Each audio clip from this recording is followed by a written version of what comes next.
अगर हमें present state को चेंज करना है तो प्रेजेंट स्टेट को चेंज करने के लिए क्या करना पड़ेगा, कुछ ना कुछ एक्सटर्नल फोर्स लगाना पड़ेगा। सेकेंड लॉ पढ़ने से पहले फिर हमने मोमेंटम समझा था। Momentum product of mass into velocity, direction in the vector quantity होता है, उसका डायरेक्शन वेलोसिटी के डायरेक्शन में होता है। यहाँ तक की कहानी समझी थी।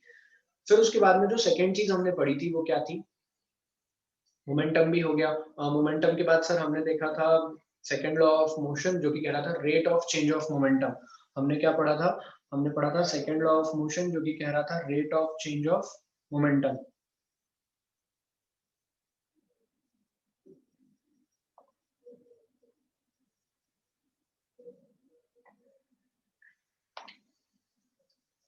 न्यूटन्स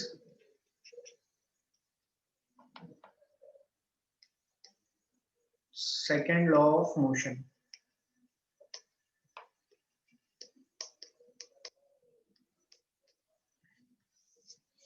जब Newton second law of motion में हमने पढ़ा था F is directly proportional to dp by dt, फिर एक कांस्टेंट लगाया था F vector is equals to k times of dp by dt। P को हम m इंटू वी लिख सकते थे। K की वैल्यू एक्सपेरिमेंटली 1 आई थी, तो F इक्वल टू आ गया था d m into V by dt। इसको हम लिख सकते थे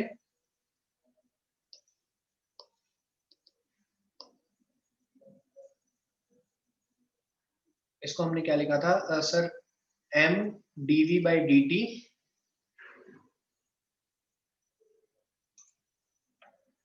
plus v dm by dt। यहां तक की बातें हमने लिख दी थी, बोलो यार। तो यहां से हमने क्या किया था सर, यहां से फिर आपने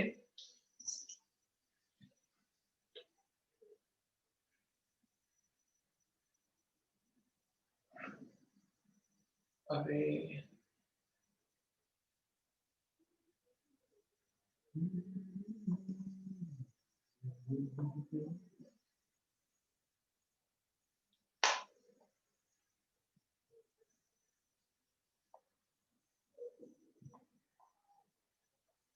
ठीक है, तो अगर चैट और विजिबल हो जाए ना तो मेरा काम हो जाएगा।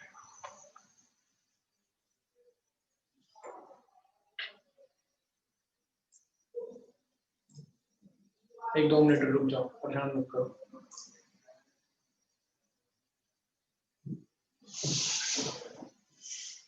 मैं विजयनगर सेंटर पे, हाँ मैं इंस्टीट्यूट आया हुआ हूँ और मैं विजयनगर सेंटर पे।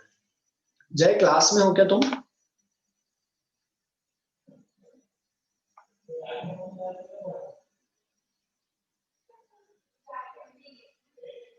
आजा, 6 बजे तक हूँ मैं यहाँ पे।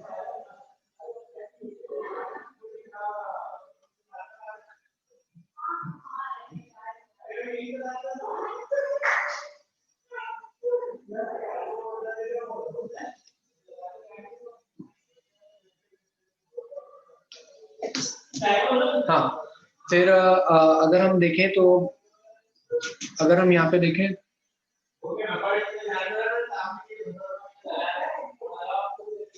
2 मिनट यार, मुझे ना स्क्रीन की सेटिंग हो जाए, ये काफी।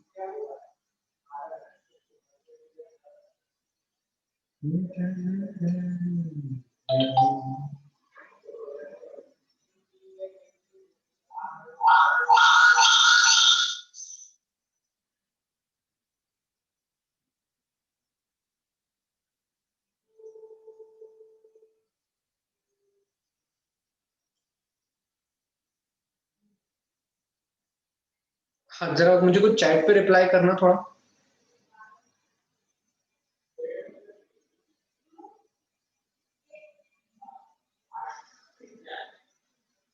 ओके तो F इज इक्वल्स टू, जय क्लास में हो क्या?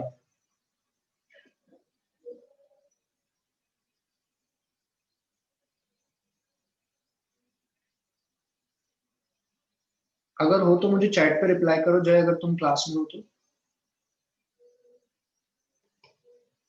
m dv बाई dt पढ़ा था plus v dm by dt पढ़ा था।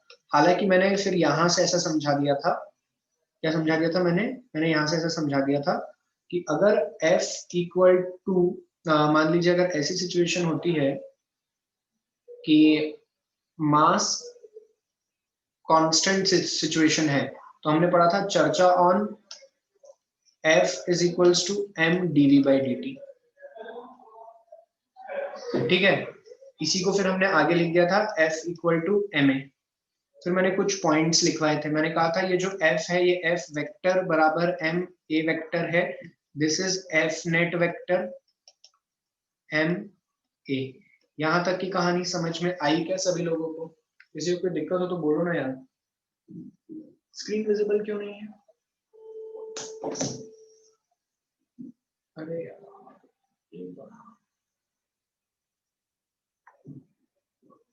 तो पहले कहते हैं अभी रुको।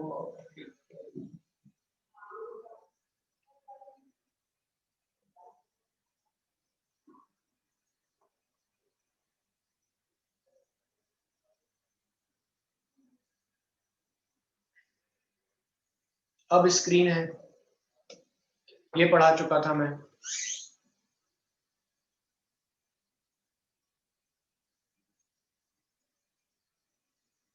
अभी सब कुछ दिख रहा है?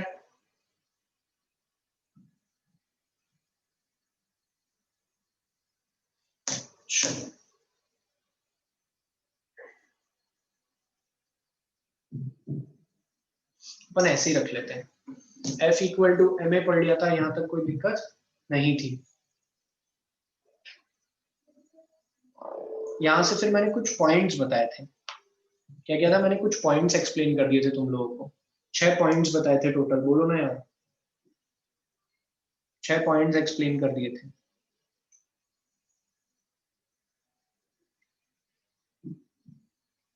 वो पॉइंट्स क्या क्या थे? चलो, पॉइंट्स भी हमारे डिस्कस हो गए थे। लास्ट में हमने कंक्लूजन में 6 पॉइंट्स लिखे थे। जरा मुझे एक एक करके वो पॉइंट याद दिलाओ। पॉइंट नंबर 1 क्या लिखा था हमने सबसे पहला? नेट फोर्स समझाया था क्या होता है। F1 vector plus sum of all the forces acting on the body, sum of all the forces acting on the body।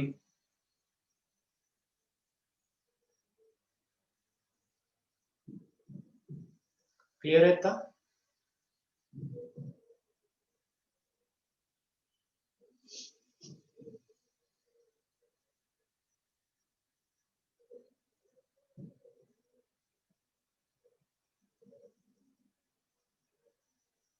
फिर मैंने कहा था कि अगर एफ नेट 0 हो जाएगा, क्या कहा था मैंने कि अगर एफ नेट 0 हो जाएगा तो क्या होगा?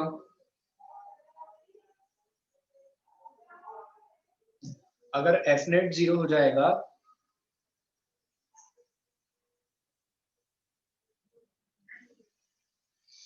सेकेंड पॉइंट जो मैंने यहाँ पे एक्सप्लेन किया था आप लोगों को, वो ये किया था कि अगर एफ नेट 0 हो जाता है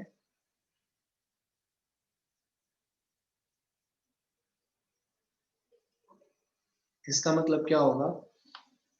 एक्सेलरेशन इज 0। अगर एक्सेलरेशन 0 तो हम कह सकते हैं वेलोसिटी कांस्टेंट, मतलब यूनिफॉर्म मोशन।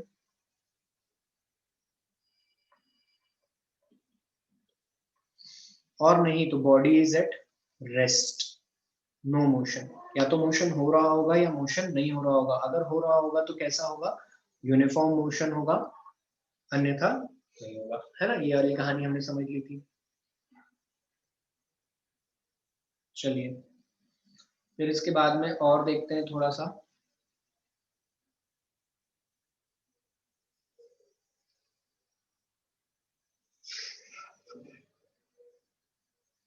सर फिर इसके बाद में अब हम हमारा आगे का टॉपिक देख रहे थे।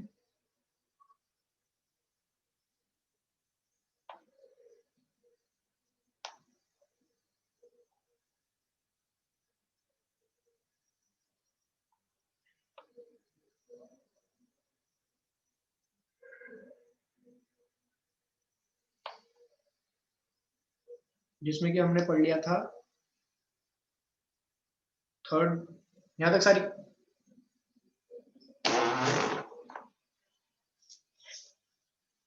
ठीक है, अब अब यार जरा 2 मिनट चुप रहो, मैंने तुम्हें पूरा रिवाइज करा दिया जहां तक कि इतनी काम की बात थी। अब हम लोग देखते हैं कि हमें क्या नेक्स्ट पढ़ना है, जो कि है थर्ड लॉ ऑफ मोशन। क्या पढ़ना है हमको? Newton's third law of motion. Newton's third law of motion. कोई मुझे समझा सकता है क्या कि Newton third law of motion का स्टेटमेंट क्या था और ये क्या बताना चाह रहा था? Anyone in the class? बोलो। Newton third law of motion क्या कह रहा था? कोई भी मुझे अगर बता सकता हो तो।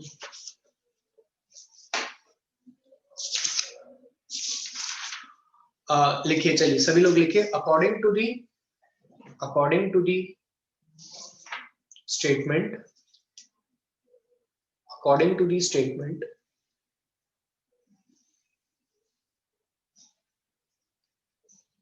according to the statement of third law, मैं पहले लॉ लिखवा देता हूँ फिर इसमें बहुत सारी बातें करूंगा। Every action has equal and opposite reaction।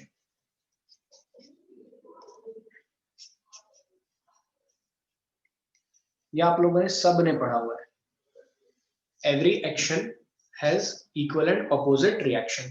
ये किसके कॉन्सेप्ट में है? चलो पहले इतना लिखो फिर मैं एक्सप्लेन करता हूँ।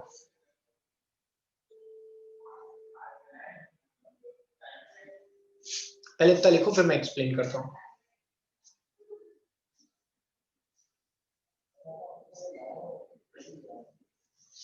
यार साउथ ओवन सेंटर में स्टूडियो नहीं था बेटा, वहां पर स्टूडियो नहीं था ये वाला।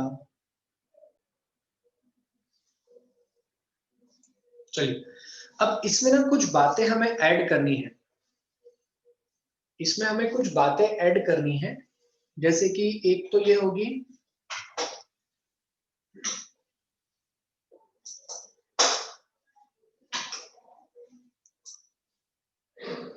ये एक्शन और रिएक्शन वर्ड का मतलब क्या है।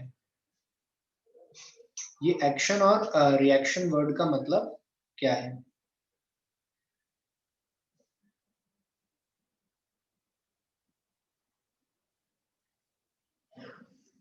What does this action and reaction means? कोई मुझे बता सकता है एक्शन और रिएक्शन वर्ड का मतलब क्या है?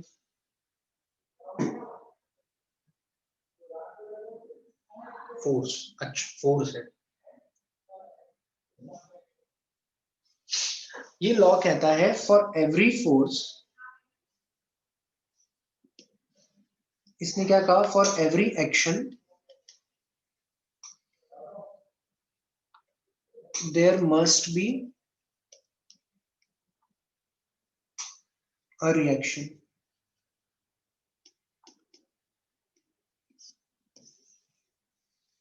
हर फोर्स के लिए या हर एक्शन के लिए एक रिएक्शन होना चाहिए। तो ये एक्शन रिएक्शन क्या है?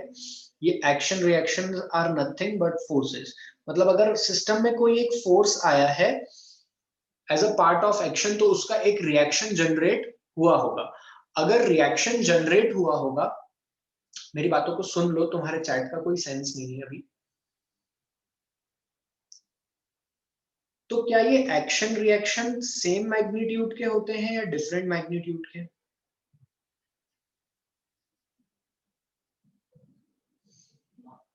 These action reactions are of same magnitude but acting on the different body.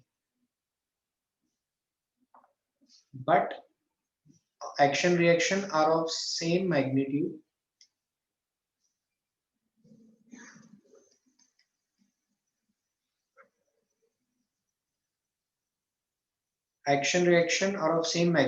but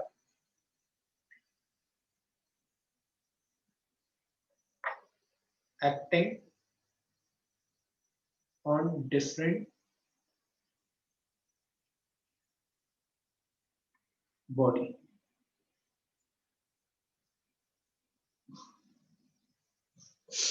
But acting on different bodies.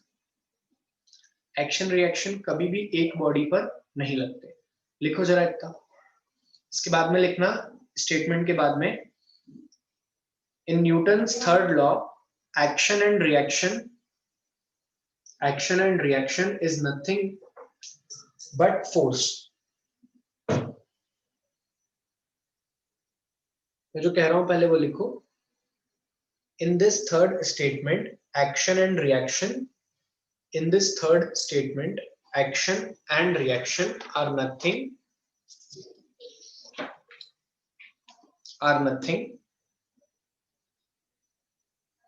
but just forces.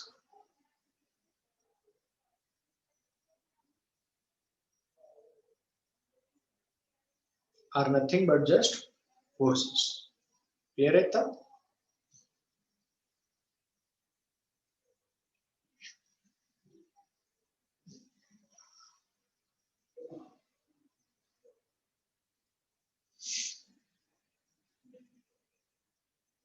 Are just forces. अच्छा, इसका मतलब क्या हुआ? अगर एक्शन हुई है तो रिएक्शन होगी। अगर मैं दोनों को फोर्स बोल दूं तो क्या मैं ऐसा कह सकता हूं forces always exist in pair?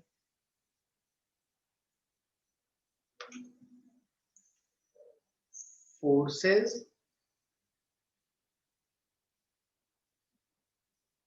always exist in pair। तो इस बात को लिखो ना यार तुम लोग सब। this shows that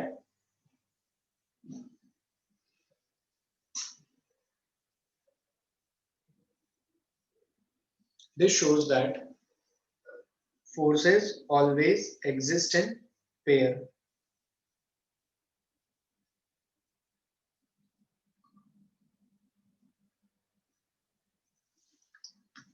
this shows that forces always exist in pair। a single existing force, next point इसी के साथ लिखना, a single existing force create unbalance situation। क्या सिंगल एग्जिस्टिंग फोर्स नाम की कोई चीज होगी ही नहीं, ठीक है? इतना लिख लिया। अब ये वाले पॉइंट लिखो, action and reaction. Next point लिखो, action and reaction are of same magnitude. Action and reaction are of same magnitude.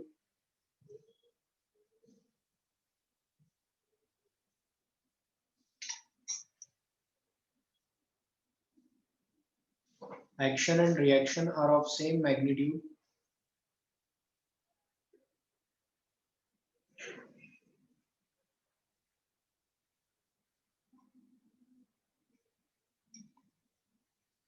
Action and reaction are of same magnitude but acting on different bodies। देखो अभी तीनों law तुम्हें याद रखने हैं, ठीक है? अभी तुमने बचपन में एक कॉन्सेप्ट और पढ़ा था इम्पल्स का। क्या कॉन्सेप्ट पढ़ा था? इम्पल्स का। तो थर्ड लॉ को अभी हम थोड़ा सा, चलो और बातें लिख लो पहले थर्ड लॉ की।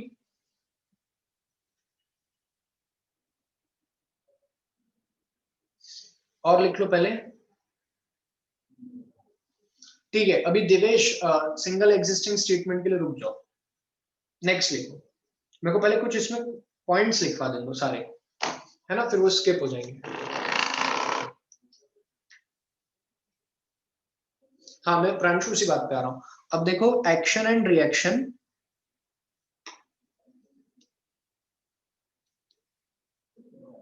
In action and reaction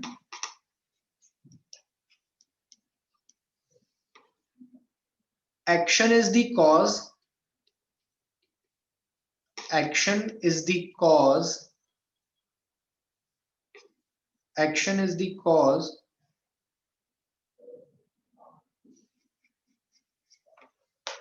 and reaction is the effect.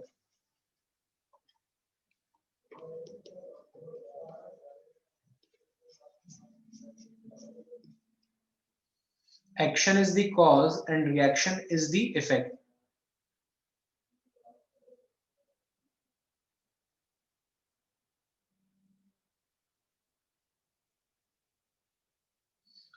अच्छा देखो, एक्शन रिएक्शन में हमारे दिमाग में क्या आता है कि एक्शन कॉज होगा और रिएक्शन इफेक्ट होगी, हम ऐसा सोचते हैं। ऐसा कोई फिक्स रीजन नहीं है ना। जैसे कि बहुत किताबों में ऐसा लिखा मिलेगा आपको कि action is the cause, reaction is the effect. ऐसा जरूरी नहीं है। ये डिफरेंट बॉडीज पर होते हैं तो ये दोनों मोशन दे सकते हैं। ऐसा कोई कॉज इफेक्ट रिलेशनशिप नहीं है कि कॉज होगा तो इफेक्ट होगा, इफेक्ट होगा तो कॉज होगा। ऐसा कोई रिलेशनशिप दिमाग में बनाकर मत बैठना। बस मेरा ये इस पॉइंट से ये मतलब था। हो सकता है कि दो बॉडी एक दूसरे पर फोर्स लगा रही हो, ये दो बॉडी के बीच में यहाँ पे कुछ तो भी तरीके से फोर्स लग रहा होगा। अभी तुम्हें फोर्स लिखना ज्यादा आता नहीं है तो मैं उस पर ज्यादा चर्चा नहीं कर रहा। अगर एक एक्शन है तो दूसरा रिएक्शन हो गया। अब हो सकता है ये दीवार से इधर फिक्स हो तो ये मूव ना कर पाए, लेकिन एक्शन यहाँ पर मोशन करा दे। या हो सकता था दीवार इधर बनी होती तो ये मूव कर जाता और ये फिक्स रह जाता। तो अभी हमारे सामने चीजें फिक्स नहीं है ना।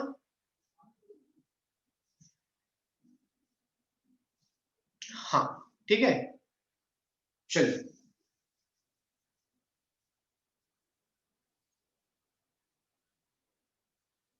ठीक है, तो यहां तक तुम लोग बात समझ गए। अब देखो, जब मैं लास्ट क्लास 3 लॉस पढ़ ली हमने, तुम्हें कोई डाउट है क्या इसमें किसी को भी? ठीक, अब मैं थोड़ा सा और काम की चीजों पे आता हूँ, मुझे बोलने देना।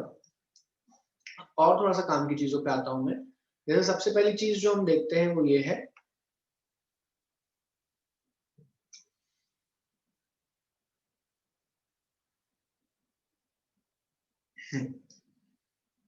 आपको मैंने कॉन्टैक्ट टाइप फोर्सेस पढ़ाए थे। क्या पढ़ाए थे?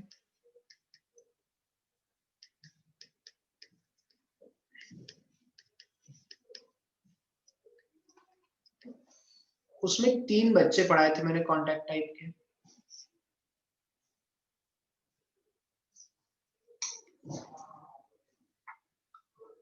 याद करो, जब दो बॉडीज फिजिकली कांटेक्ट में आती हैं तो 3 टाइप के फोर्स जनरेट होते हैं। कौन कौन से? Normal, tension force, and last में आता है फ्रिक्शन। ठीक है, अच्छा अब मेरी बात सुनो। आप लोगों ने बचपन में कभी कभी इम्पल्स नाम की भी एक चीज पढ़ी होगी, है ना? बचपन में सुना होगा इम्पल्स क्या होता है क्या नहीं होता है, ऐसा करके सुना होगा। तो इम्पल्स नाम की भी आप लोगों ने एक चीज पढ़ी हुई। मैं अभी उस पर नहीं जा रहा क्योंकि यहां से टॉपिक को मैं 2 पार्ट में ब्रेक कर रहा हूं। हम अभी ये फोर्सेस लिखना सीखेंगे। क्या सीखेंगे? हम ये फोर्सेस लिखना सीखेंगे। एक बार हम ये फोर्सेस अच्छे से लिखना सीख गए ना, तो इम्पल्स और अच्छे से समझ में आ जाएगा। ठीक है, तो कॉपी में आप लोग हेडिंग डालेंगे normal reactions.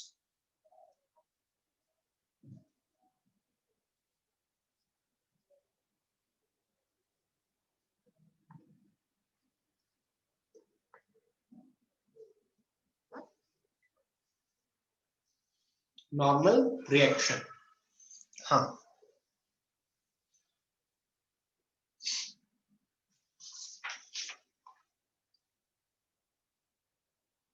Normal reaction,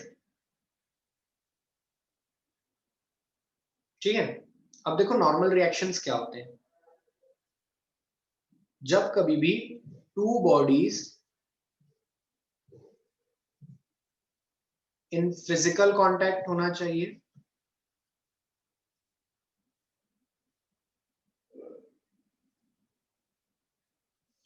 whenever two bodies are in physical contact, whenever two bodies are in physical contact, एक कंप्रेसिव फोर्स, ऐसे समझो, कंप्रेसिव समझते हो ना, कंप्रेसिव वर्ड का मतलब होता है दबाने वाला, प्रेस करने वाला, ठीक है। तो दो बॉडी एक दूसरे के साथ फिजिकल कांटेक्ट में हो और एक दूसरे को कंप्रेस कर रही हो, क्या कर रही हो, compression between them, compression between two bodies.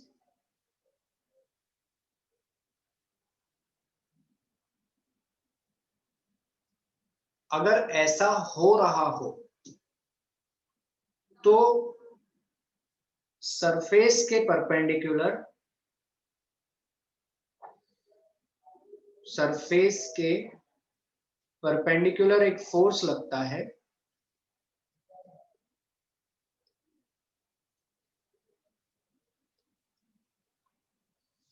Surface के परपेंडिकुलर एक फोर्स लगता है, known as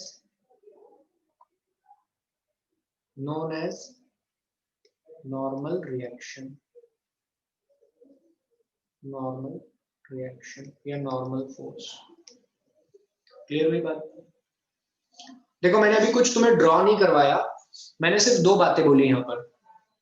क्या कहा मैंने कि जब कभी भी दो बॉडीज एक दूसरे के साथ फिजिकली कांटेक्ट में होना चाहिए, क्या होना चाहिए, दो बॉडीज एक दूसरे के साथ फिजिकली कांटेक्ट में होना अनिवार्य है। अब फिजिकल कांटेक्ट में कैसे हो सकती है, इधर देखो स्क्रीन पे आओ सब लोग, ये मेरा हाथ दिख रहा है, ये हाथ एक दूसरे के साथ फिजिकल कांटेक्ट में है, बोलो नमस्ते वाली पोजीशन में। तुम सुन पा रहे हो ना मुझे?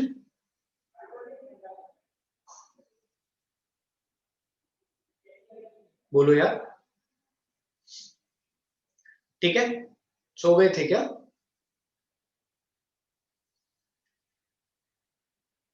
हाँ मैं सारी बातें तो समझा रहा हूं, मैं सारी बातें समझा रहा हूं।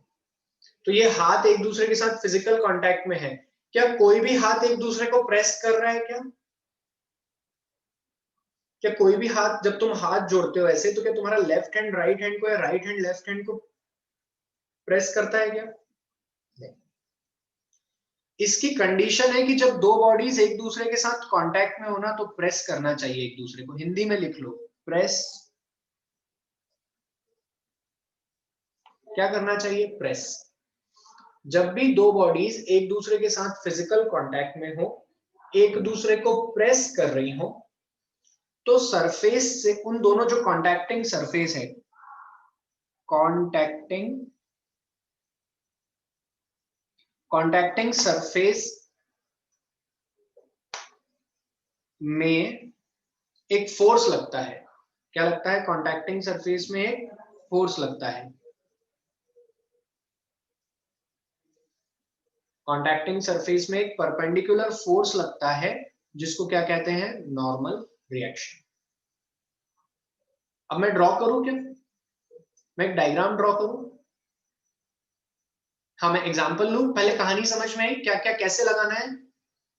चलो ये क्या थोड़ा सा ना ये पेन टैप सिस्टम नया है, तो मुझे थोड़ा सा इसको कनेक्ट करने में दिक्कत हो रही है, तो 2-5 मिनट कनेक्शन हो जाए।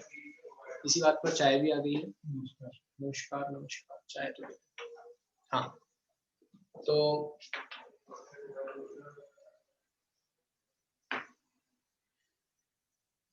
अरे अभी आ जाओ, पहले अपन एक सिस्टम बनाते हैं एकदम बढ़िया, तुम लोग जवाब देना। ये एक बॉक्स है,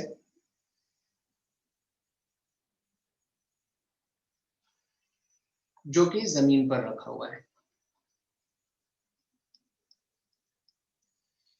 ठीक है। क्या है, एक बॉक्स है जो कि जमीन पर रखा है, ठीक।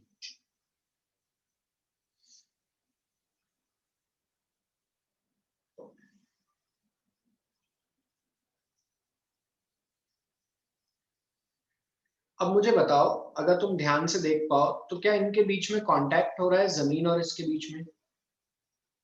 हाँ सर, बिल्कुल हो रहा है, दोनों बॉडीज एक दूसरे के कांटेक्ट में है। पहली कंडीशन सेटिस्फाई हो गई, फिजिकल कांटेक्ट हो रहा है, ठीक है। क्या ये बॉक्स अर्थ को प्रेस कर रहा होगा? बिल्कुल कर रहा होगा सर। मैं तुमसे ये बिल्कुल नहीं पूछ रहा कितना कर रहा है, बस तुम्हें ये फील आना चाहिए कि हाँ कर रहा है। अगर कर रहा है तो ये जो इनका कॉन्टैक्टिंग सरफेस है ना, ये जो इनका कॉन्टैक्टिंग सरफेस है, ये इसको ड्रॉ करो।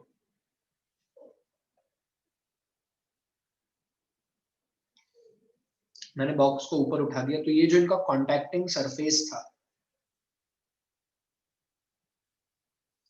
यहां पर परपेंडिकुलर डायरेक्शन में एक फोर्स लगेगा। परपेंडिकुलर डायरेक्शन में कंप्रेसिव फोर्स लगेगा। कैसा लगेगा मैं लिखना भूल गया, कंप्रेसिव फोर्स। कैसा लगेगा?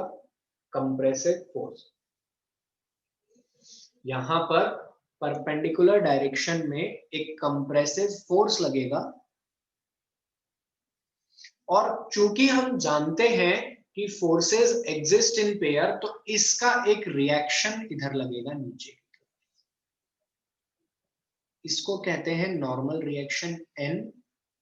अगर इसको बॉक्स बोल दूं और इसको ग्राउंड बोल दूं, तो normal reaction on box from ground, और ये हो जाएगा normal reaction on ground from box. दोनों एक तरीके के फोर्स हैं।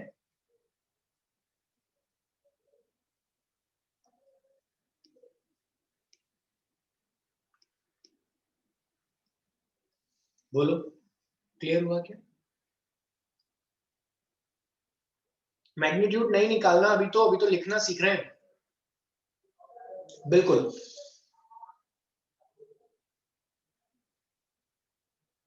कौन लगाएगा ये भी समझाता हूं मैं, ठीक है। देखो, ये मुझे एक बात बताओ, अच्छा अपन ऐसे समझते हैं, हाँ चलो इधर देखो। ये ग्राउंड था, मान लो तुमने क्या करा, एक बेडशीट ले ली। एक बेडशीट ले ली तुमने।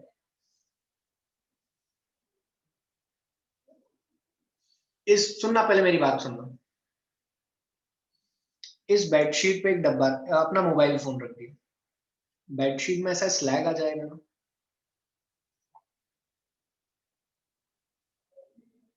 क्यों आया, समझाओ मुझे जरा, क्यों आया? अब समझाओ। क्योंकि बेडशीट को फोन ने कंप्रेस किया। ये बहुत माइन्यूट प्रोसेस है जो तुम्हें दिखती नहीं है जनरली। बेडशीट को फोन ने कंप्रेस किया, और इन रिटर्न बेडशीट उतना फोर्स नहीं लगा पाई, तो वो दब गई। लेकिन अर्थ के केस में ऐसा होता है क्या? अगर तुम अर्थ पे खड़े हो, अगर तुम अर्थ पे खड़े हो,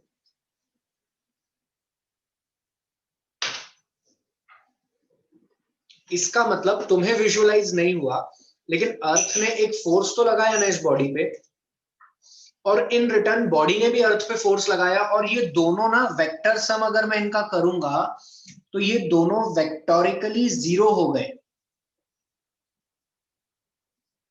ये दोनों क्या हो गए? ये दोनों ये दोनों जीरो हो गए। और जीरो हो गए तो हमने क्या कह दिया कि इस पूरे सिस्टम पे, मेरी बातों को सुनते जाना ध्यान से, इस पूरे सिस्टम पे नेट फोर्स जीरो है।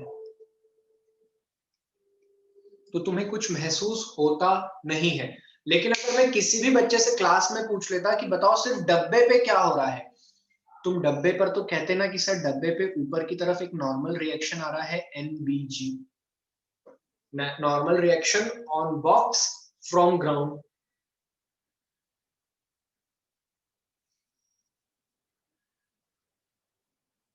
अबे गधे, बेडशीट वाले में जीरो नहीं हुआ, तभी तो जाकर के बेडशीट कंप्रेस हो गई। अगर बेडशीट वाले में नेट फोर्स जीरो हो जाता तो बेडशीट कंप्रेस नहीं होती ना। मैं तुमसे वैल्यू निकालने को नहीं कह रहा हूं, बहुत बच्चे इस बात का दिमाग लगा रहे हैं कि हम वैल्यू निकाल लें। वैल्यू नहीं निकालनी, वैल्यू निकालना सिखाऊंगा मैं। मैंने अभी इसका मास नहीं लिया कि डब्बे का मास क्या है, कुछ नहीं लिया मैंने। मैंने सिर्फ जनरली नॉर्मल रिएक्शन लिखना सिखाया है। मैंने सिर्फ नॉर्मल रिएक्शन लिखना सिखाया है। क्या ये दोनों नॉर्मल रिएक्शन लिखना आ गए तुम लोगों को? क्या ये वाला और ये वाला दोनों नॉर्मल रिएक्शन लिखना आ गए सभी को? क्या ये इस बात को सेटिस्फाई करता है forces exist in pair?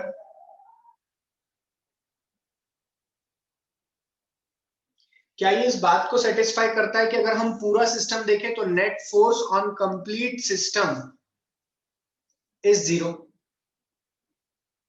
But net force on individual body is not 0? अगर मैं कहता कि सिर्फ माँ धरती के बारे में बताओ, तुम कहते सर धरती माँ पर इस डब्बे का वजन लग रहा है, इस डब्बे का एक नॉर्मल रिएक्शन लग रहा है, जो कि normal reaction on ground from box है।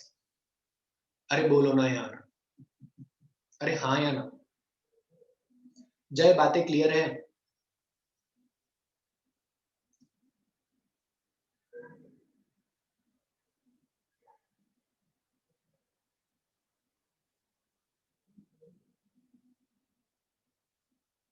ठीक है,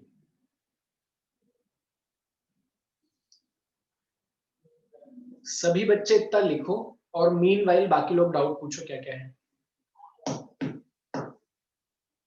दिवेश, मैं तुम्हें किस भाषा में कहूँ? तुम्हें हिंदी आती नहीं है समझ में? मैं कह रहा हूँ कि अभी वेट वेट की बात नहीं करनी, मैं पूरा समझाऊंगा वेट का कॉन्सेप्ट क्या है। फोकट में बीच में वेट लगा रहा, 4 क्वेश्चन दे दूंगा, वेट निकालने के बनेंगे नहीं। अभी सिर्फ नॉर्मल रिएक्शन लिखना सिखा रहा हूं मैं, सिर्फ नॉर्मल रिएक्शन लिखो।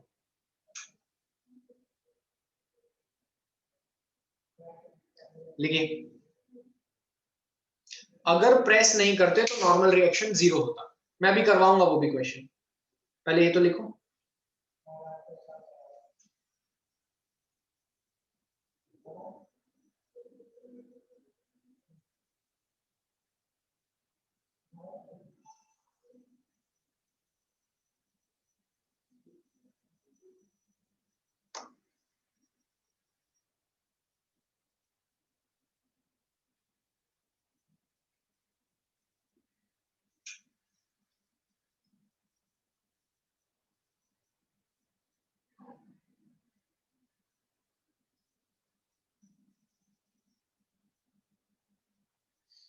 पूजा किसी के रिस्पेक्ट में नहीं है, इधर देखो। अच्छा अभी ये लिख पूजा, फिर मैं बताता हूँ। बिल्कुल श्रेय पांडे, डब्बा जमीन पर, तुम्हारा मोबाइल फर्श पर रखा है, वो नीचे जा रहा है ऊपर जा रहा है क्या? श्रेय जवाब दो, क्या फोर्स नीचे जा रहा है ऊपर जा रहा है? नहीं ना, इट मींस इक्विलिब्रियम है। जो उस दिन कल कह रहे थे तुम लोग कि इक्विलिब्रियम, इक्विलिब्रियम क्या होता है? तो देखो, 1-2 मिनट मेरी बात और सुनो।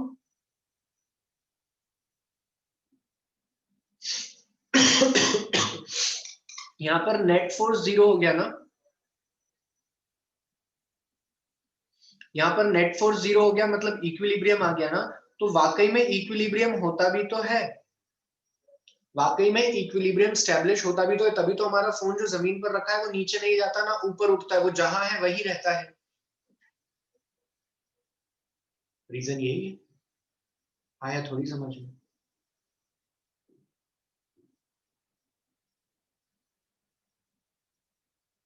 ऐसा कुछ नहीं है समय।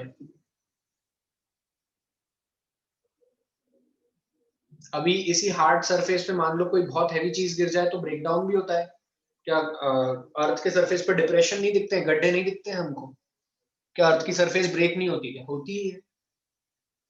बट वो हर फोर्सेस के, वो डिपेंड करता है कि कितने फोर्स पे होगी। जिस फोर्स पर नहीं होती वहां पर हम काम करते हैं। मतलब वहां पर मैं बता रहा हूँ तुम्हें अभी कि ये डब्बे के वजन से ब्रेक नहीं हो रही, हो सकता है इस पे बहुत सारे लोग खड़े हो जाए, थोड़ा सा डिप्रेशन आ जाए।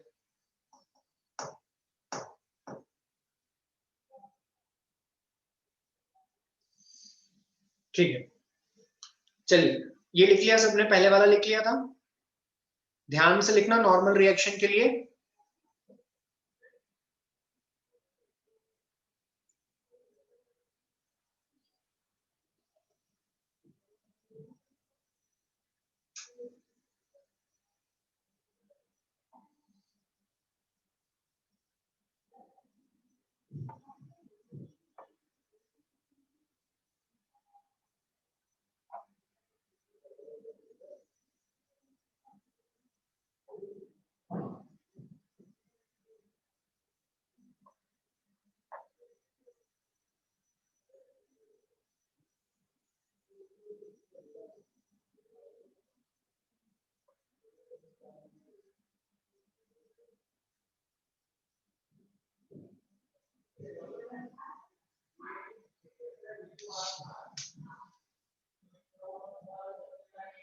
ठीक है, अभी रवीना अपन कह नहीं सकते। Contacting surface experiences a compressive force in perpendicular direction to surface.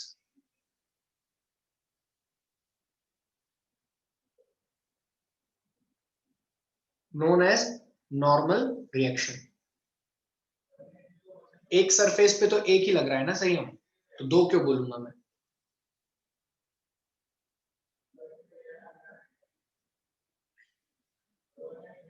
अभी लिखना सिखाऊंगा, अभी सिर्फ नॉर्मल रिएक्शन मार्क करना सीखो।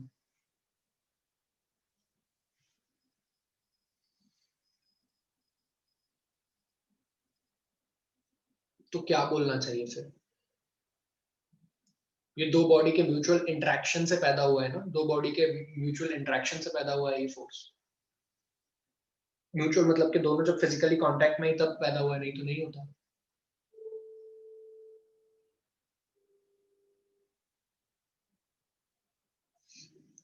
लिख लिया सभी ने इतना? आगे चले।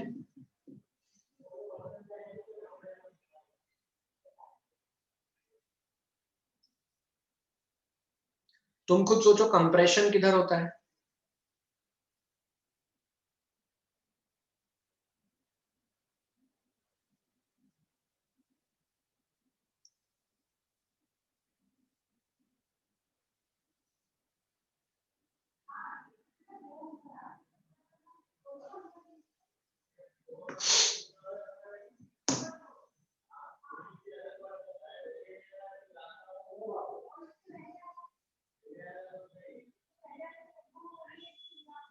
Okay Jayasha, thank you. चलिए ये डायग्राम बनाइए।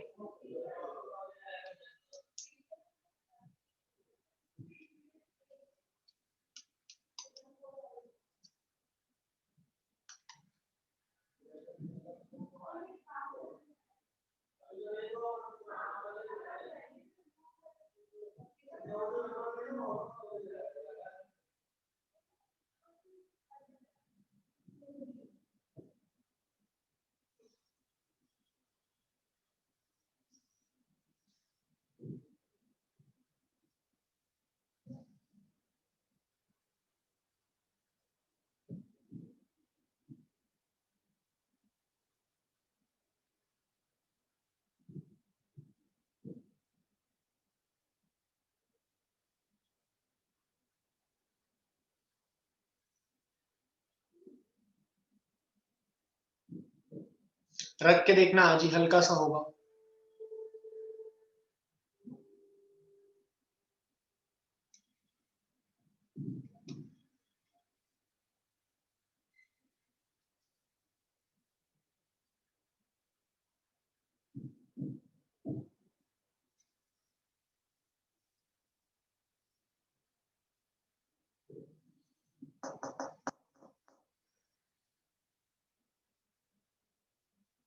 चलिए इतना लिखिए। मैं 4-5 क्वेश्चन कराऊं जिसमें सिर्फ नॉर्मल रिएक्शन बनाना है, सिर्फ नॉर्मल रिएक्शन ड्रॉ करना है। नॉर्मल रिएक्शन की कंडीशन क्या क्या होती है सर? नॉर्मल रिएक्शन की कंडीशन होती है दो बॉडी को फिजिकली कांटेक्ट में होना चाहिए, कांटेक्ट में होना चाहिए पहली, दूसरा एक दूसरे को कंप्रेस करना चाहिए। जैसे ही ये दो कंडीशन हो गई, हम कह देंगे जो उनका कांटेक्टिंग सरफेस है, हम ये बात बोल देंगे कि जो उनका कांटेक्टिंग सरफेस है, उस कांटेक्टिंग सरफेस के बीच में एक फोर्स डेवलप हो गया है जो कि दोनों सरफेस पे लग रहा है, जिसका नाम है नॉर्मल रिएक्शन, और वो भी दोनों सरफेस को कंप्रेस ही कर रहा है। अगर तुम ध्यान से देखो तो ये जो फोर्स है बेटा, ये वाला जो फोर्स है, ये क्या कर रहा है? सरफेस को कंप्रेस ही तो कर रहा है। ये वाला जो फोर्स है ये सरफेस को कंप्रेस ही तो कर रहा है, ये देखो। फिर ये वाला फोर्स देखो, ये जो एनजीबी है, एनजीबी भी तो अर्थ को दबा ही रहा है। तो ऐसा फोर्स जो कि दो बॉडी के फिजिकल कांटेक्ट से बनता है और उन्हें फिजिकल कांटेक्ट होने पे कंप्रेस भी करता है, तो एक फोर्स जन्म लेगा दोनों सरफेस के बीच में, जो कि क्या होगा? Normal reaction. चलो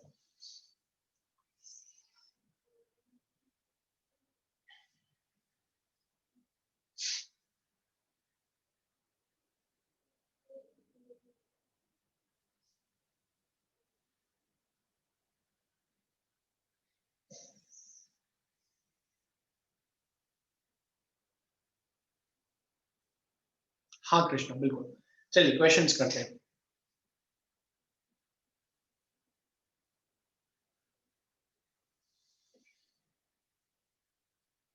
find the normal reaction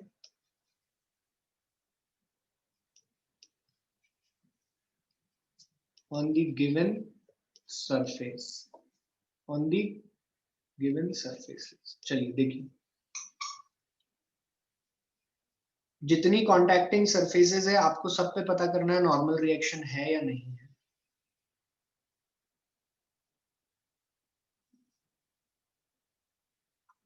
M नाम दे देते हैं इसको।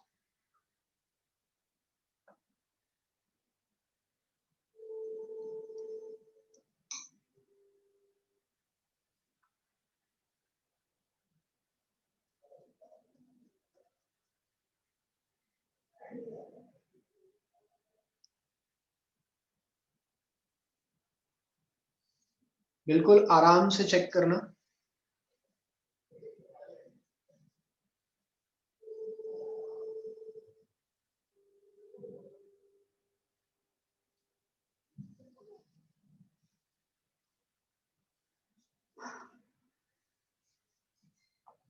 ठीक है, M 2M 3M ये डब्बे रखे हुए हैं।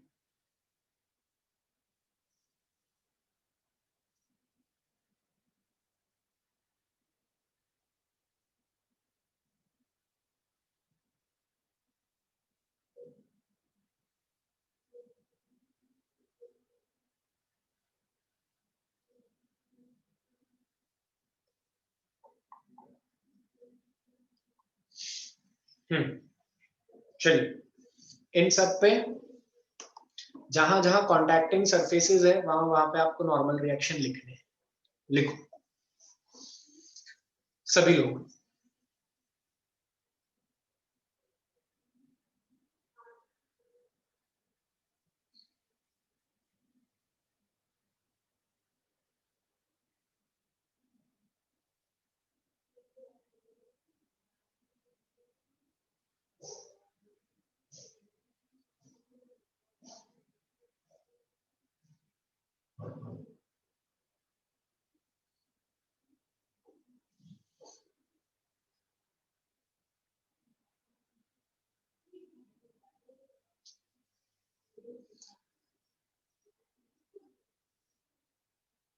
ये ग्राफ नहीं है यार, ये दीवार मान लो। तुम लोग तो गजब ही हो यार, एकदम मूर्ख नंदन। ग्राफ कहाँ है ये? दीवार मान लो, ये दीवार है और ये अर्थ।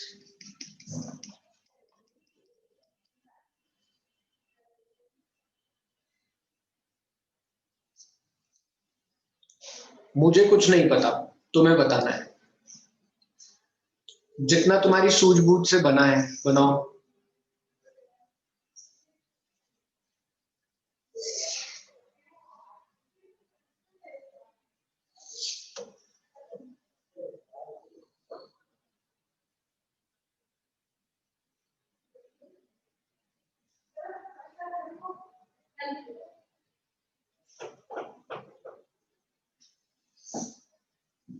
करिए, सॉल्व करिए।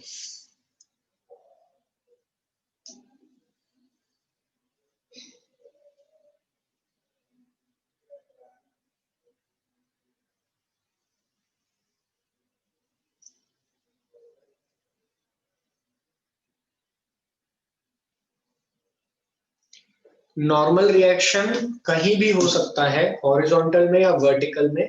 मैं वो नहीं कह रहा कि वो सिर्फ वर्टिकल में ही होता है। It can be in horizontal और it can be in vertical. Condition ये होना चाहिए कि दोनों सरफेस कांटेक्ट में हो और वो एक दूसरे को कंप्रेस कर रहे हो।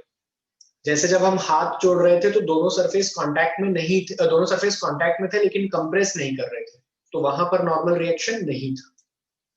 तो ये देखना बहुत जरूरी है कि दोनों सरफेस कांटेक्ट में है या नहीं है, और कांटेक्ट में होने के बाद कंप्रेस कर रहे हैं या नहीं।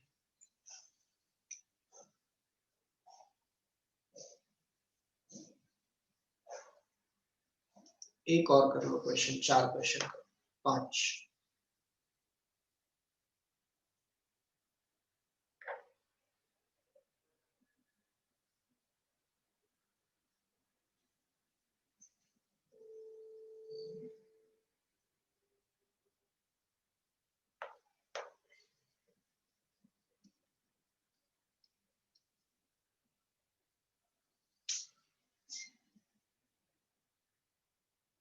चलिए मैं सॉल्व करूं।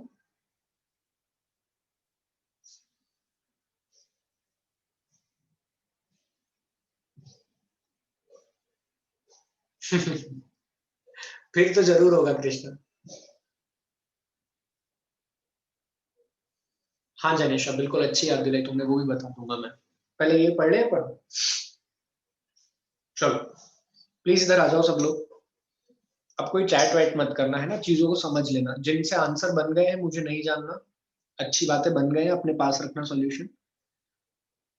पहले चेक करना रहता है सर कांटेक्ट हो रहा है कि नहीं। क्या चेक करना रहता है? कांटेक्ट। सर यहाँ पर हो रहा है दोनों बॉडी के बीच में फिजिकल कांटेक्ट। दो बॉडी कौन सी है? एक तो ये डब्बा, बोलो डब्बो, और एक ये ग्राउंड। ये दो फिजिकल बॉडीज हैं और इन दोनों के बीच में कांटेक्ट हो रहा है। सभी डब्बे जवाब दें। ठीक है, तो हमें एक बात समझ में आई कि दो फिजिकल बॉडीज हैं, इनके बीच में कांटेक्ट हो रहा है और साथ ही एक दूसरे को कंप्रेस भी कर रही है। तो डेफिनेटली इनके बीच में क्या लगने वाला है?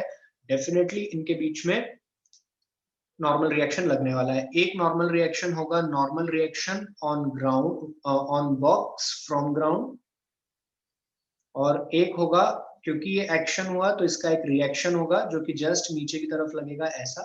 That is normal reaction on ground, अरे on ground from box. Clear है सभी को? टोटल एक नॉर्मल रिएक्शन का पेयर एग्जिस्ट कर रहा है, one pair of normal reaction.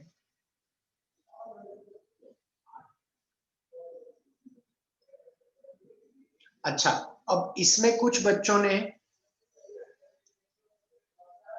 क्या है नहीं आएगा,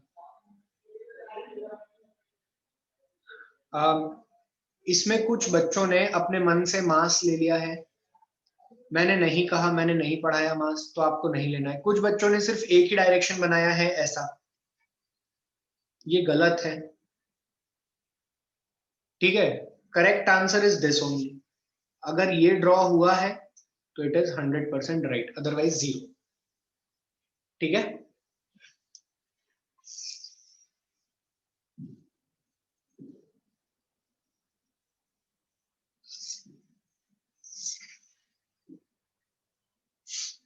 है ना?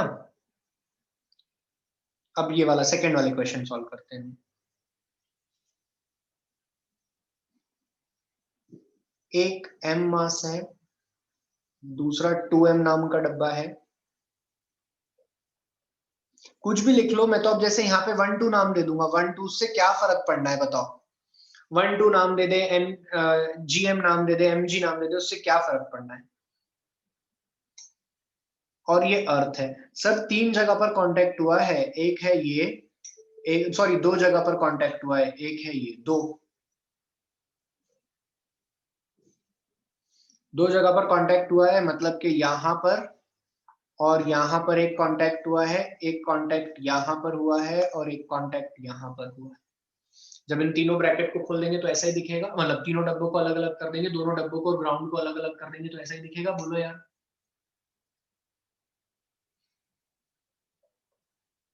अच्छा, अब नॉर्मल रिएक्शन जब लगता है, जब दो सरफेस एक दूसरे के कांटेक्ट में होते हैं, तो ये तो सभी कांटेक्ट में है। क्या एक दूसरे को प्रेस भी कर रहे हैं? हाँ सर बिल्कुल। इस डब्बे का जो भी वेट होगा ना, वो अपनी ताकत लगा रहा होगा इस पे, और इस डब्बे का जो भी वेट होगा वो अपनी ताकत लगा रहा होगा इस पे। तो डेफिनेटली इनके बीच में क्या होने वाला है? डेफिनेटली इनके बीच में नॉर्मल रिएक्शन एग्जिस्ट करने वाला है। अब कैसे करेगा? तो 1 2 और इसको नाम देता हूं मैं ग्राउंड। जिन बच्चों को समझ में आ रहा है वो जवाब देना। नॉर्मल रिएक्शन ऑन 1 फ्रॉम 2, ये इसका एक रिएक्शन लगेगा नीचे की तरफ, नॉर्मल रिएक्शन ऑन 2 फ्रॉम 1। मैं लिख दूं क्या पहले एक बार में, फिर अपन चैट पे डिस्कस करते हैं। फिर यहाँ पे वापस से लगेगा normal reaction on 2 from ground, और यहां पर होगा normal reaction on ground from 2।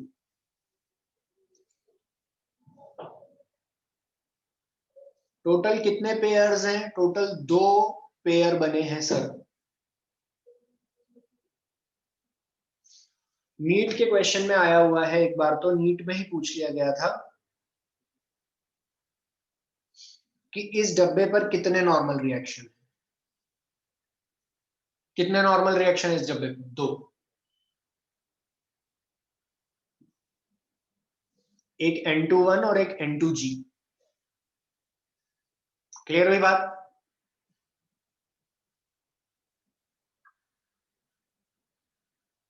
चलिए थर्ड केस देखते हैं।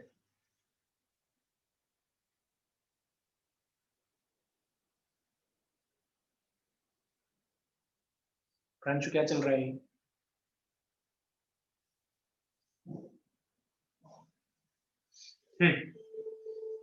चलिए यहां पर भी 3 डब्बे बना लेते हैं। बोलो डब्बो। अरे हाँ ना तो बोलो यार, सो रहे हो क्या?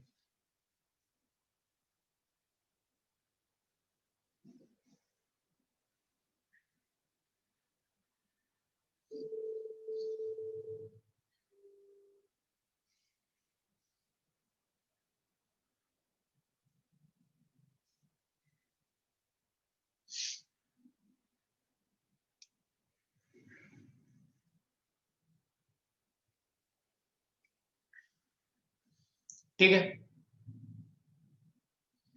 अब अपन अपना वापस वही काम चालू करते हैं। एक कांटेक्ट यहां पर है, एक यहां हुआ है 2m का, एक कांटेक्ट यहां है, एक कांटेक्ट यहां हुआ है, एक कांटेक्ट यहां है और एक कांटेक्ट अर्थ पर हुआ है। ऐसा कांटेक्ट हुआ है। कृष्णा देखो, मैं टोटल वैल्यू नहीं पूछ रहा हूँ अभी, सिर्फ मैं नॉर्मल रिएक्शन लिखना सिखा रहा हूँ। तुम जो कह रहे हो वो टोटल वैल्यू की बात कर रहे हो, जो मैं नहीं पढ़ा रहा हूँ। मैं टोटल वैल्यू लिखना सिखाऊंगा पर टाइम के साथ, अभी नहीं। अब यहां पर देखें तो क्या होगा, नॉर्मल, मैं वापस से इनको नाम देता हूं 1 2 3। तो इस पर क्या आ रहा है, इस पर आ रहा है ऊपर की तरफ नॉर्मल रिएक्शन ऑन 1 फ्रॉम 2। इस पर क्या आ रहा है, नॉर्मल रिएक्शन ऑन 2 फ्रॉम 1। फिर इस पर एक और आ रहा है नॉर्मल रिएक्शन ऑन 2 फ्रॉम 3, और इस पर आ रहा है normal reaction on 3 from 2। Clear है इतना? और लास्ट में ग्राउंड लगा रहा है normal reaction on 3 from ground. In return ये ग्राउंड पर लगा रहा है normal reaction on ground from 3। Is it clear to everyone present in the class? बोलो यार, सारे मिलकर बोलो।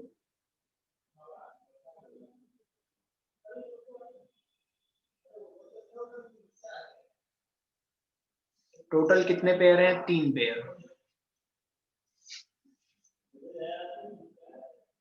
और अगर तुम्हारे पेयर नहीं बने, मतलब मान लो तुम्हारा 5 ही फोर्स है, मतलब तुमने गलत करा है, क्योंकि forces always exist in pair. 3 वाले बॉक्स पे कितने आएंगे तुम खुद देखो। अगर कोई तुमसे पूछ ले कि टोटल 3 वाले बॉक्स पर कितना नॉर्मल रिएक्शन आ रहा है, तो एक आ रहा है N32 और एक आ रहा है N3G। खत्म।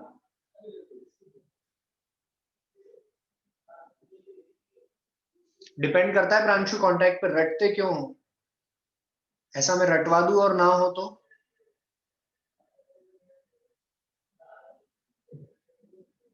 नहीं रहे। चलो 14 क्वेश्चन।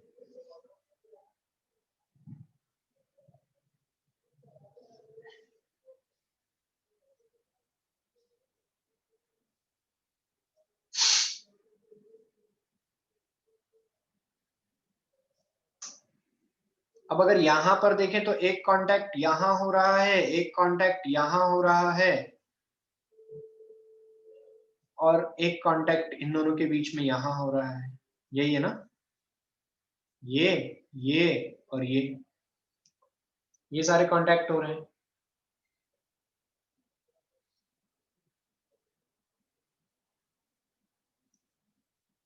हाँ, और ये दीवार पर भी हो रहा है, तो ये भी आएगा। तो फिर दीवार भी बनाना पड़ेगी सर।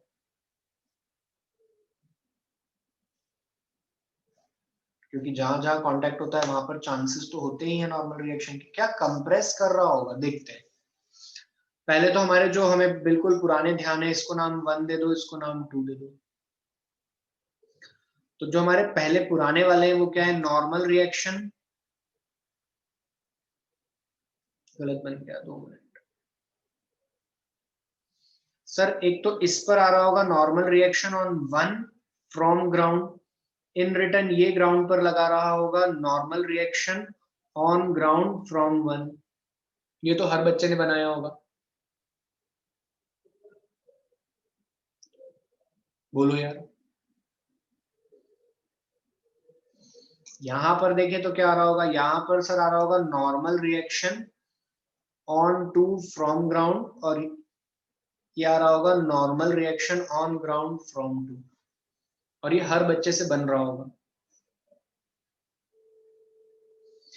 अच्छा, अब हॉरिजॉन्टल डायरेक्शन में कांटेक्ट तो हुआ है, ये बात तो पक्की है, दिख रही है, साफ साफ दिख रही है कि हॉरिजॉन्टल में कांटेक्ट हुआ है, यहां पर और यहां पर कांटेक्ट हुआ है। लेकिन सिर्फ कांटेक्ट हुआ है ना, एक दूसरे को प्रेस कहां कर रहे हैं, पास पास में खड़े हैं ऐसे। लेकिन सिर्फ कांटेक्ट हुआ है ना, पास पास में खड़े हैं, कंप्रेस तो नहीं कर रहे। तो there is no normal reaction between them.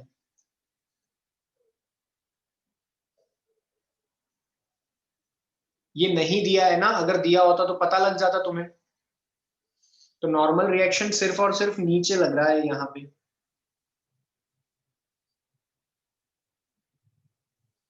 एकदम डाउट आ गए दिमाग में, कुछ बच्चों को लग रहा है ऐसा तो पता ही नहीं है। जब दो बॉडीज एक दूसरे के साथ कांटेक्ट में है, ऐसे है ना, तो कहां ये प्रेस हो रहा है, कांटेक्ट ही तो है। अभी मेरी बात सुनो पहले पूरी, मेरी बात खत्म नहीं हुई है ना। अपना दिमाग मत लगाओ अभी, बिल्कुल मत लगाओ, मतलब लगाना नहीं, बिल्कुल नहीं लगाना है। फिफ्थ क्वेश्चन में नेक्स्ट स्लाइड पे ड्रॉ कर रहा हूं। यहां तक के फोर्थ तक की बातें समझ में आ गई होंगी। फिफ्थ में स्लाइड पे ड्रॉ कर रहा हूं, मेरी बात को ध्यान से देखना। फिफ्थ का अगर मैं फ्री बॉडी डायग्राम बनाऊं, फोर्थ में कितने पेयर होंगे, फोर्थ में सिर्फ और सिर्फ 1 और 2, ओनली 2 पेयर्स। कितने पेयर होंगे, सिर्फ और सिर्फ 2 पेयर होंगे। चलिए, अभी मेरे को 1-2 मिनट रुक जाओ। ये 2 डब्बे हैं, ये क्या है, 2 डब्बे हैं। इन पर इस पर एक फोर्स लग रहा है F, बाहर से एक्सटर्नल फोर्स, हमें डायग्राम में तो दिखाना पड़ेगा, है ना। यहां पर कांटेक्ट है इनके बीच में, और यहां पर भी कांटेक्ट है, यहां पर भी कांटेक्ट है, यहां पर भी कांटेक्ट है, यहां पर भी कांटेक्ट है, यहां पर भी कांटेक्ट हुआ है, और ये भी कांटेक्ट। ये सारे एरिया है जो एक दूसरे के संपर्क में थे। अच्छी बात है भैया, रहने दो संपर्क में। जहां जहां कांटेक्ट हुआ है तो हम जानते हैं कि ग्राउंड को तो कंप्रेस कर ही रहा है, ये यहाँ पे ग्राउंड को कंप्रेस कर रहा है। अगर ग्राउंड को कंप्रेस कर रहा है तो ये क्या होगा, नॉर्मल रिएक्शन, इसको नाम 1 देते हैं, normal reaction on 1 from ground, और ये होगा normal reaction on 2 from ground, sorry on 1, एक सेकंड मैंने उल्टा लिख दिया, normal reaction on ground from 1। अरे बोलो यार, हाँ या नो। यहाँ पर क्या होगा, यहाँ देखें तो यहाँ होगा नॉर्मल रिएक्शन, इसको 2 नाम देते हैं, normal reaction on 2 from ground and normal reaction on ground from 2। Sir यहाँ तक तो कोई दिक्कत ही नहीं है, ये तो बन गया हमसे। अब बात आती है इनके बीच में। तो बेटा इस फोर्स की प्रेजेंस के कारण ये पूरा सिस्टम अंदर की तरफ प्रेस हो रहा होगा ना, ऐसा।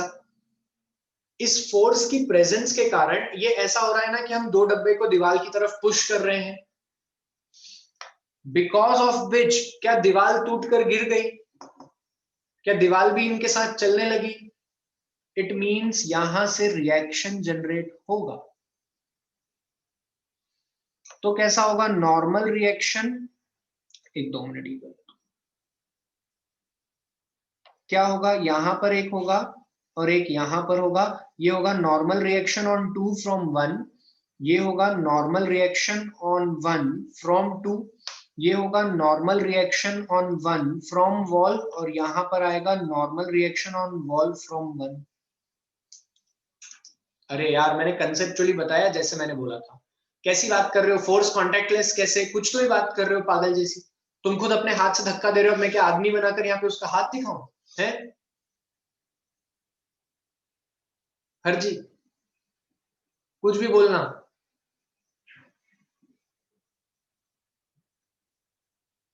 फोर्स कॉन्टैक्टलेस होगा ऐसा कहाँ पढ़ा रहा हूं मैं? मैंने कहीं बोला? टॉपिक का नाम ही क्या लिया? तुम पढ़ते नहीं हो? टॉपिक का नाम क्या है देखो ध्यान से, कॉन्टैक्ट टाइप फोर्सेस। कॉन्टैक्टलेस की तो बात ही नहीं चल रही है।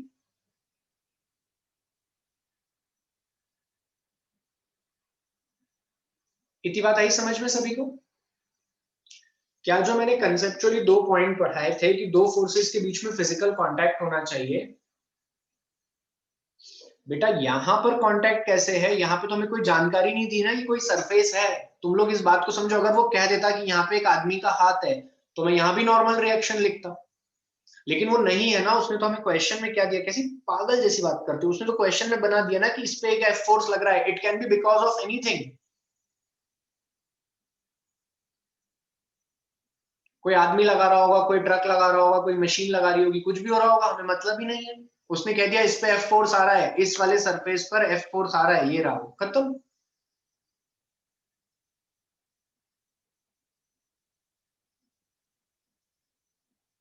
किसी को कोई डाउट हो तो पूछो, पर ऐसे डाउट मत पूछो जिनका कोई बेस नहीं है। हाँ जल्दी बोलो।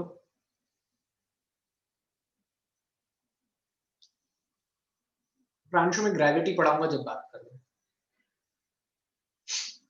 ठीक है? अभी नहीं।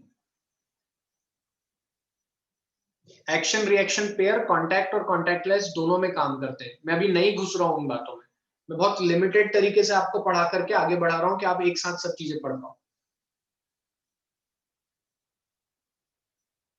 ईशान बोलो जल्दी। मैं सब चीजें बोल दूंगा तो कंफ्यूज हो जाओगे।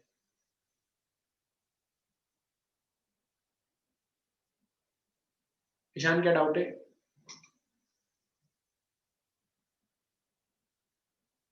देखो तुम्हें ऐसा लग रहा है ईशान कि एक दूसरे पर रखे हैं तो कंप्रेस क्यों करेंगे उनका? तुम जैसे कि तुम एक काम करो, तुम है ना, ये एक चेयर है, ठीक है, ये सोफा है, ये फोम लगा हुआ है। तुम जब इस पर बैठते हो, तुम जब इस पर बैठते हो आकर के, तो क्या होता है बताओ? ये फोम प्रेस होता है ना? क्यों? क्यों? दोनों के बीच में फिजिकल कांटेक्ट हुआ और तुम्हारी बॉडी का वजन लगा। मैं भी वजन की बात नहीं कर रहा हूं, मैं सिर्फ यहां पर होने वाला कांटेक्ट बता रहा हूं। तो कंप्रेशन हुआ ना दोनों के बीच में। फिर फर्जी बात करते हो। दो बॉडी, तुम्हें ये फील आ रहा है कि दो बॉडी एक दूसरे पर रखी हुई है तो कोई कंप्रेशन नहीं हो रहा, क्योंकि तुम्हें वो सिचुएशन नहीं दिख रही कि वो कंप्रेशन इसीलिए नहीं हो रहा क्योंकि दोनों ने एक दूसरे के फोर्सेस को बैलेंस कर दिया है, तो नेट फोर्स जीरो हो गया।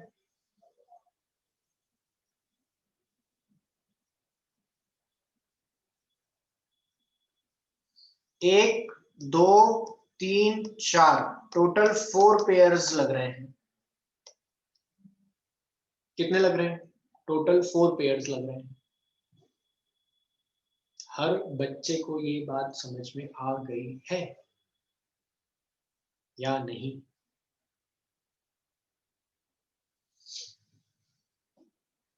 चलिए, तो आज की क्लास हम यही खत्म करेंगे, टाइम हो चुका है ऑलमोस्ट। इसमें से जो डायग्राम आपसे नहीं बने, इसमें से जो डायग्राम आपसे नहीं बने हो फटाफट लिख लो।